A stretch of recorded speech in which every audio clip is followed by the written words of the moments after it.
जब पूरा देश पहलगाम पर हुए आतंकी हमले के बाद गुस्से में था, जब हर भारतवासी सिर्फ एक सवाल पूछ रहा था, पाकिस्तान को मुंह तोड़ जवाब कब मिलेगा।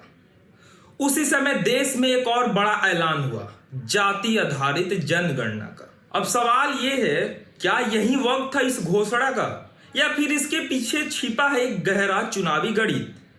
पहलगाम में हुआ हमला केवल एक आतंकी हमला नहीं था, ये सीधा भारत की आत्मा पर वार था। हमारे निर्दोष यात्रियों को निशाना बनाया गया, देश गुस्से में था, जनता जवाब मांग रही थी। टीवी डिबेट, सोशल मीडिया, हर जगह एक ही चर्चा थी, अब क्या करेगा भारत। और तभी नरेंद्र मोदी सरकार की ओर से जाति जनगणना का ऐलान कर दिया जाता है। एक ऐसा मुद्दा जो सालों से विवाद में रहा है, जिसे विपक्ष मांगता रहा है और सरकार टालती रही है। अचानक इतना बड़ा फैसला क्यों? क्या यह ऐलान लोगों का ध्यान भटकाने के लिए था? क्या सरकार को डर था कि अगर पाकिस्तान को तुरंत जवाब नहीं मिला तो जनता का गुस्सा केंद्र सरकार पर फूट पड़ेगा? या फिर ये जातीय कार्ड है जो बिहार और उत्तर प्रदेश जैसे राज्यों में अगले चुनाव में इस्तेमाल किया जाएगा? ये वही भाजपा है जो जाति आधारित राजनीति के विरोध में खुलकर बोलती रही है। फिर क्या हुआ मोदी जी? अब जाति की गिनती करने का वक्त सही लगा, जब देश सुरक्षा और जवाबी कार्रवाई की बात कर रहा है। अब बात करते हैं विपक्ष की। जब जाति जनगणना की मांग उठाई गई तो कांग्रेस, राजद, सपा, जेडीयू जैसे पार्टियां इसके पक्ष में थी। इन लोगों ने सामाजिक न्याय का मुद्दा बताया, लेकिन क्या इनका मकसद समाज की वास्तविक बराबरी है या चुनाव में ओबीसी बैंड की ध्रुवीकरण? तेजस्वी यादव, अखिलेश यादव, राहुल गांधी सब अचानक जनगणना योद्धा बन गए। लेकिन इनसे भी सवाल बनता है, जब इन्हें मौका मिला तो क्यों नहीं करवाई जाती जनगणना? अब सिर्फ तब क्यों जाते हैं जब चुनाव आता है? मोदी जी अपने 10 साल तक जातिगत जनगणना से दूरी बनाई।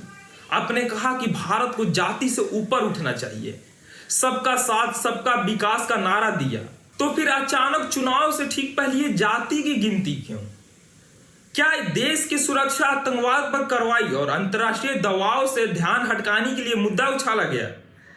जनता सवाल पूछना चाहती है, क्या जातिगत डेटा इकट्ठा करने से देश की सुरक्षा बढ़ेगी? क्या इससे पहलगाम जैसे हमले रुकेंगे, या फिर ये सिर्फ एक डाइवर्जन टैक्टिक है, लोगों का ध्यान मुद्दे से भटकाने का तरीका? सच्चाई ये है कि जाति जनगणना अब राजनीतिक एजेंडा बन चुका है। सत्ताधारी इसका इस्तेमाल सत्ता बचाने के लिए करते हैं और विपक्ष इससे सत्ता पाने के लिए। लेकिन दोनों भूल जाते हैं कि देश का असली मुद्दा आज भी सुरक्षा है, आतंकवाद है, बेरोजगारी है और महंगाई है। भारत अब और जाति में नहीं बंटना चाहता। भारत अब चाहता है एक जवाब, पहलगाम का जवाब, पाकिस्तान को जवाब, आतंक को जवाब। जाति जनगणना हो या ना हो, देश सबसे पहले है। मोदी सरकार को भी समझना होगा कि जनता सब देख रही है, और विपक्ष को भी समझना होगा कि समाज की एकता तोड़कर वोट नहीं मिलते, नफरत से देश नहीं बनता। अब जनता तय करेगी, जाति की गिनती चाहिए या दुश्मन की लाश।